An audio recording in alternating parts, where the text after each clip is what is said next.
आज काय तुमच्यासाठी रेसिपी नाहीये, पण आम्ही जी मजा केली थोडंसं तुमच्यासोबत सुद्धा शेअर करायचं होतं. आणि खूप दिवसांनी आईच्या घरी गेली, खूप दिवसांनी माहेरच्या यात्रेला गेली, म्हणून माहेरचे थोडेसे आठवणी तुमच्यासोबत मी शेअर केलेले आहेत. तर माझ्या माहेरी होती ती यात्रा आणि यात्रेला मी 2 ते 3 वर्षांनंतर गेले. पण यात्रेला गेल्यानंतर खूप मजा आली तिथं. आणि आमच्या गावात माझ्या माहेरी जी यात्रा भरली ती भैरवनाथाची यात्रा भरली. आणि पहिल्यांदाच मी लग्न झाल्यानंतर गेले होते यात्रेला. अगोदर जायचे पण कसं व्हायचं, उभ्या उभी लगेच माघारी यावं लागायचं. पण ह्या वेळेला कसं 2 दिवस तरी मला राहायला मिळालं, म्हणून ते तुमच्यासोबत मी शेअर केलेले. आणि हा व्हिडिओ आहे ना तुम्हाला कसा वाटला तो मला कमेंटमध्ये कळवा.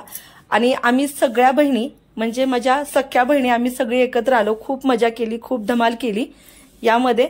आणि पालखीला जाणं, देवाला जाणं, भंडारा, गुलाल, उधळण, खूप मजा वाटली. आणि बघायला गेले ना तर उन्हाळ्याचे दिवस असतात ना तर सगळे एकत्र येतात, खूप मजा मस्ती करतात, देवाला दर्शन, पिकनिक हे सगळं उन्हाळ्याच्या सुट्टीमध्ये चालू होतं. तर माझ्या इथं सुद्धा काहीच असंच झालं.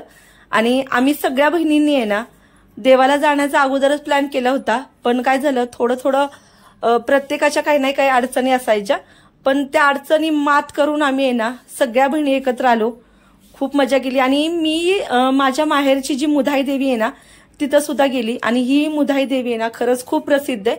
जर तुम्हाला जायला मिळाले ना तर जरूर जा तुम्ही आणि या मुधाई देवीचं ना एकदा दर्शन घेऊन या.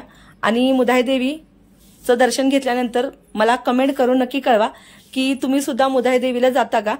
आणि आमच्या गावच्या ज्या मुधाई देवीचं मंदिर आहे ना तर जी मुधाई आहे ना तर ती आहे ना जास्त म्हणजे लेकीच्या मागेच असती, लेकीच्या बरोबर असती. लेकीच्या म्हणतात ना, आमच्या इथं लग्न झाल्यानंतर मुदाईचा जो टाक करून देतात की जेणेकरून जशी आई वडील मुलीच्या मागे असतात तशीच ती मुलींच्या मागे राहते. आणि मुलींना प्रत्येक कार्यामध्ये, प्रत्येक क्षणामध्ये, प्रत्येक गोष्टीमध्ये ती सहकार्य करते, जसे आपली आई आणि वडील करत असतात तसे.